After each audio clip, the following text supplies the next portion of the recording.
Hello my sweet and lovely viewers, তো কেমন আছো তোমরা সবাই? আশা করি প্রত্যেকে অনেক অনেক ভালো আছো। আজকে আবারও চলে এসেছি নতুন আরেকটি ইনফরমেটিভ ভিডিও নিয়ে।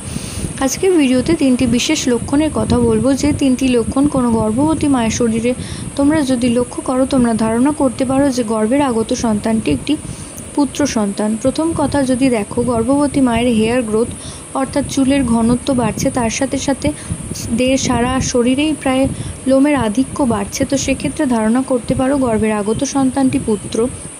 দ্বিতীয়ত, ফিটাল হার্ট রেট অর্থাৎ FHR দেখে তোমরা ধারণা করতে পারো গর্ভের সন্তানটি পুত্র। যদি USG রিপোর্টে FHR অর্থাৎ ফিটাল হার্ট রেট 140-এর ওপরে থাকে, তো সেক্ষেত্রে তোমরা ধারণা করতে পারো যে গর্ভের আগত সন্তানটি একটি ফুটফুটে পুত্র সন্তান আসতে চলেছে।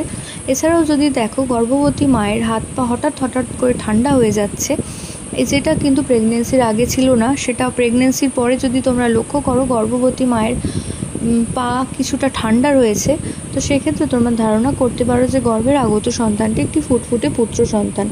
তো আশা করছি ভিডিওটা তোমাদের কাজে আসবে। প্রত্যেকে ভালো থেকো, সুস্থ থেকো, সাবধানে থেকো, এই কামনা করে ভিডিও এখানেই শেষ করছি। নমস্কার।